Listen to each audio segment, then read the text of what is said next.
नमस्कार दोस्तों, एक नई लर्निंग के साथ हाजिर हूँ और आज की लर्निंग में एक ऐसी कंपनी लेकर आए हैं जो कि मार्केट से हमने काफ़ी सारा फाइंड आउट किया है कुछ डेटाबेस को लेकर के। जिसमें पहली कंडीशन हमने अप्लाई किया था कि मार्केट में ऐसी कंपनी हमें चाहिए जिसका मार्केट कैप करीब 7,000 से लेकर के 8,000 करोड़ के आसपास का दर्ज करता हो। स्टॉक का पी जो होगा वो 20 मल्टीपल से ज़्यादा नहीं होगा अर्निंग पर शेयर के हिसाब से। और जो शेयर होल्डर का इंटरेस्ट होगा वो भी करीब 15,000 से ज़्यादा निवेशकों का ध्यान होना चाहिए। कंपनी का नाम हमने सर्च करके लाया जिसका नाम था कामा होल्डिंग्स लिमिटेड। कंपनी खुद कुछ नहीं करती है, पहले बात बताऊं। कंपनी अपनी कोई सब्सिडरी कंपनी के थ्रू कंपनी कामकाज करती है जिसमें कि एक का काम है एजुकेशन प्रोवाइड करना, दूसरे का काम है रियल्टी सेक्टर में कंपनी कामकाज करती है, तीसरे का नाम है स्टॉक मार्केट में ट्रेडिंग करना और कह सकते हैं कि इन्वेस्टमेंट करना और अदर कंपनी में इन्वेस्टमेंट का कामकाज जिसको एनबीएफसी के तौर पे कह सकते हैं। अब मार्केट में अब चार्ट लेवल को देखा जाए तो पिछले एक साल की चार्ट ग्राफ में ऑन ऑन एवरेज करीब 10% के आसपास गिरावट दर्ज करती है। कहां से? एक उस प्राइस से जिस प्राइस से एक साल पहले की बात किया जा रहा है, लेकिन आप हायर से लोअर प्राइस को देखेंगे तो एक लंबी गिरावट थी और इस तरह की गिरावट केवल एक ही बार नहीं, इससे पहले भी हुआ था। अर्थात निवेशकों का ऐसा लगता है कि शेयर की पोर्टफोलियो की वैल्यूएशन दिनों दिनों दिन घटती जा रही है। जहाँ कंपनी के पास जो एम्प्लॉय की बात कहती है, मैं नहीं कह रहा हूँ कंपनी की स्टॉक की बेसिस पे कहती, केवल 3 लोगों का कंपनी था इसमें इसमें एम्प्लॉयमेंट की बात किया जा रहा है। बाकी सब्सिडी के माध्यम से यदि कंपनी कामकाज करती है उसमें हो सकता है बाकी सब चीज़ें हो। कुछ दिनों से ट्रेंडिंग इसका लगातार क्या बनती जा रही है, लगातार इसमें ट्रेंडिंग ये बना है कि लगातार यहाँ पे गिरावट ही दर्ज करती नजर आती है, वैल्यूएशन में लगातार गिरावट ही दर्ज करती है। लेकिन कुछ पहलू को लेकर के लगता है अच्छा मार्केट आज भी इसका अंडर वैल्यूड है। तो एक मैं यहाँ से एक बात के स्टार्ट करता हूँ कि एक अंडर वैल्यूड स्टॉक की के अंदर इतनी बड़ी रैली ना होना, मार्केट लगातार डिप टू डिप की तरफ भाग जाना, और केवल एक साल का डेटा था या कुछ और भी डेटा भी शामिल कर?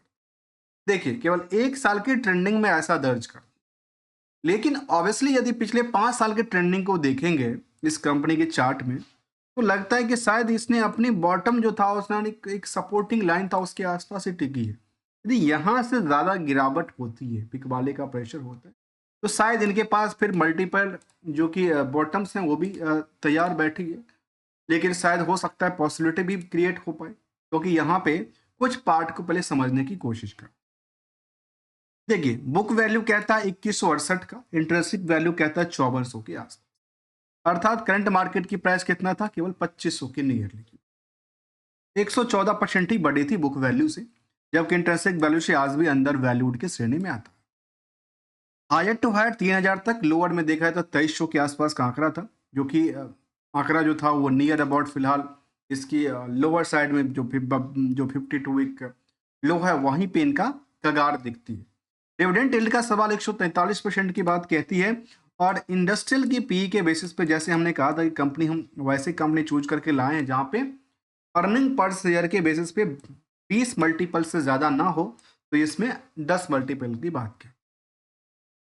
इसके मतलब यह है कि इंडस्ट्रियल के बेसिस पे जो उनकी होल्डिंग कंपनी है, और होल्डिंग कंपनी के तौर पे इसको एनबीएफसी के तौर पे कंपनी कह सकते हैं, होल्डिंग कंपनी के तौर पे कह सकते हैं, जो बिजनेस अपॉर्चुनिटी कहती है उसमें से कम 100% का ग्रोथ मिलना चाहिए। और मिलेगा तो कहाँ पे जाएगा? नियरली 5,000 के आसपास, जो कि इनका क्या है, इंटरेस्टिंग वैल्यू की बात कहती है कि ऐसा पॉसिबिलिटी बनती है जहाँ पे नंबर ऑफ शेयर 3 करोड़, कितना कहते हैं, 3,21,00,000 के बेसिस पे मार्केट कैप करीब 8,000 करोड़ के आसपास बैठता है। यदि कंपनी में आप आरओई आरओसी की आंकड़ा को देखें तो 14 से लेकर कितना 13% की दर्ज करती है। और केवल इतना ही नहीं, इन पार्टों को जरा एक बार हाईलाइट करिए, और वो हाईलाइट करने के बाद एक एग्जांपल के साथ समझाते हैं वो है क्या। कि एक हमने कोई भी देखिए, कोई भी बिजनेस करती है, कोई भी कंपनियां अपने कारोबार को संभालती है, तो कुछ पहलू को जरा जानना चाहिए। और वो ये कहते हैं क्या कंपनी अपनी सेल्स को लेकर के लगातार एक्टिव है? क्या अपने सेल्स के अलावा की बात करें, प्रॉफिट के नंबर लगातार बेटर करती है परसेंटेज वाइज? उसके साथ साथ मार्केट में रिकवरी सिचुएशन जो है कंपनी का वो क्या बेटर है या नहीं है, उसको लेकर के हमने कंक्लूसिव डेटा यहाँ पे लिया था। और जिसमें खास करके नेट इनकम मार्जिन से लेकर के मार्केट की उधार सिचुएशन को हमने एक ही लाइन के अंदर रखने की कोशिश किया। इसको भी समझने की कोशिश करते हैं एग्जाम्पल लेते हैं। कहते हैं कि कंपनी ने ये दर्ज किया कि हमने 100 रुपए की प्रॉफिट को बुक किया, ठीक है। और यहाँ पे ये दर्ज करती है कि लास्ट 12 महीने के डेटाबेस में इस प्रॉफिट के मुताबिक यदि आप इनकी और उधार को देखें, जो मार्केट में प्रोडक्टिविटी और सर्विस को लेकर उधार है, वो कहती है 153 रुपए का। अर्थात समझ में आ पाए जो 12 महीने के डेटाबेस में इनके हाथ में कुछ मिला नहीं है, शायद ये जो है वो इनके अंदर इंक्लूडेड की बात। यदि इनकी सिचुएशन को जरा समझने की कोशिश करें, ईयर एंड ईयर बेसिस में 24 तक का जो डेटाबेस सामने आया था, उसके मुताबिक ये दर्ज करती है जो इसमें 23 के मुकाबले 24 में गिरावट दर्ज करती नजर आई है, जहाँ पे रेवेन्यू सोर्स से लेकर के नेट इनकम सोर्स में एक गिरावट। क्वार्टरली डेटाबेस ये देखने को मिलती है जो यहाँ पे कुछ पीरियड में देखने को मिला कि अप डाउन के सिचुएशन के साथ साथ मार्केट ने सस्टेन करने की कोशिश किया, जहाँ पे पिछले साल के मुकाबले कंपैरिजन करने पे 7% से वृद्धि करते करते नेट इनकम सोर्स में करीब 32% के आसपास की गिरावट दर्ज कर। लास्ट 12 महीने की डेटाबेस कहती है जो इस कंपनी का जो टर्नओवर रहा वो नियरली करीब 14,000 करोड़ से नीचे का रहा, क्योंकि इससे पहले कंपनी ने 15,000 करोड़ की टर्नओवर क्रिएट किया। इसको हिस्टोरिकल रिकॉर्ड कह सकते हैं क्योंकि ये फर्स्ट रिकॉर्ड उन्होंने 2023 में आजमाया था और दूसरी रिकॉर्ड अभी लास्ट 12 महीने के डेटाबेस कहती। जबकि नेट प्रॉफिट कंपनी के पास 1300 करोड़ के आसपास का आंकड़ा दर्ज करती है। तो कंपनी ने सेल्स को बढ़ाई टाइम टू टाइम, अपनी ऑपरेटिंग प्रॉफिट को ज़्यादा डाउन साइड देखने को मिला। अब इंटरेस्ट और अदर सोर्स ऑफ इनकम को लेकर चर्चा। कंपनी के पास जो इंटरेस्ट की बर्डन है वो जो है वो थोड़ा सा ज़्यादा बनती नजर। अब ये मुझे समझना है कि क्या कंपनी शायद कर्ज लेती है और कर्ज देती है, उसमें अदर सोर्स ऑफ इनकम उतना जनरेट नहीं हो पाती है, लेकिन इंटरेस्ट जो है कंपनी के लिए पेबल्स काफ़ी ज़्यादा रहा है जो कि एडजस्टेबल नहीं रहा। इसको लेकर के जब हमने बीएससी डेटाबेस के ऑपरेटिंग प्रॉफिट मार्जिन को देखा, जो वो ये दर्ज करती है कि यहाँ पे प्रॉफिटेबिलिटीज परसेंटेज फ्रॉम द जून के कंपैरिजन उनकी खुद का बिजनेस मॉडल में देखा गया कि 53 से लेकर के 16 रुपए तक की पर शेयर में क्या हुआ, इंक्रीज दर्ज कर। जबकि लास्ट 12 महीने के डेटाबेस के मुताबिक नेट इनकम पर जो मार्जिन थी उसमें 10% की सेविंग करती है कंपनी। सेल्स के मुताबिक मार्केट में जो उधार रही थी वो भी करीब 15% का आंकड़ा दर्ज करती है और वो डेटाबेस ये कहता है कि इसके लिए रिस्क फैक्टर इनके पास 2 महीने के लिए था। जबकि दूसरे मुकाबले देखा जाए तो डेटर्स डे को लेकर कंपनी काफी तेज बना है, अर्थात 2 महीने के पैसे को अपने वेंडरों को 4 महीने में पेमेंट देती है। अगली कड़ी कहता है इसको लेकर के जो बैलेंस शीट की पोजीशन के मुताबिक कंपनी में जो कर्ज है वो काफी ज्यादा है और लगातार कंपनी कर्ज लेती जा रही है, जहां पे करीब 5200 करोड़ के आसपास कंपनी के पास कर्ज है। और जब ये कर्ज की सिचुएशन आती है तो हमारे सामने दो तरह के क्वेश्चंस जनरेट होते हैं। यहाँ पे नंबर ऑफ डे के अलावा दो तरह के कंपेरिजन ये होता है, क्या कंपनी अपनी कर्ज ले रही है, कर्ज लेने में क्या कर रही है, क्या प्रोडक्टिविटीज पे यूज कर रही है, क्या खर्चा पानी पे यूज कर रही है, खाना पूर्ति की याद कहते हैं।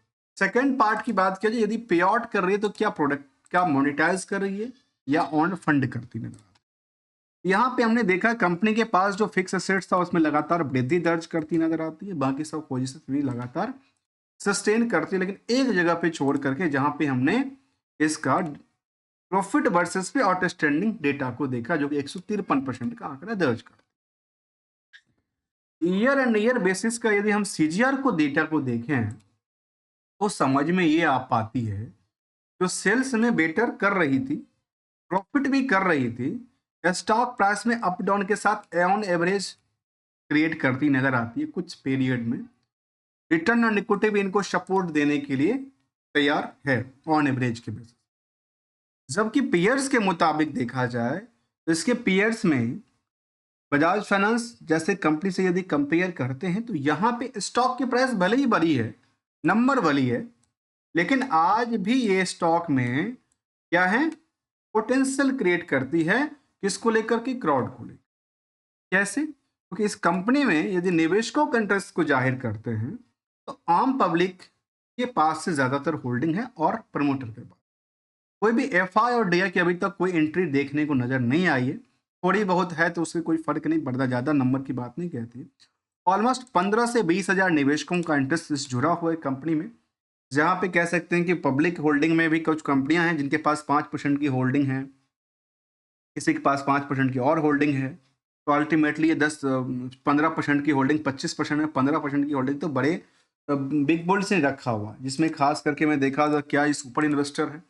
तो नहीं, सुपर इन्वेस्टर के लिस्ट में तो नहीं शामिल है। कुछ कंपनियां में इनकी कुछ कुछ होल्डिंग दर्ज करती है। साथ में देखा जाए एक कंपनी और सामने है, क्या ये भी कुछ कंपनियां अपनी होल्डिंग दर्ज करती है? कहते हैं ये होल्डिंग दर्ज करती है, ये भी एक बड़े इन्वेस्टर के तौर पे अलग अलग कंपनी में अलग अलग पोजीशन के साथ कामकाज करती है। इसके अलावा देखा जाए तो उनको कुछ और भी निवेशक का लिस्ट आता है, सामने आता है, जिसमें कुछ ऑलरेडी 15,000 से ज़्यादा निवेशकों का लिस्ट कहता है।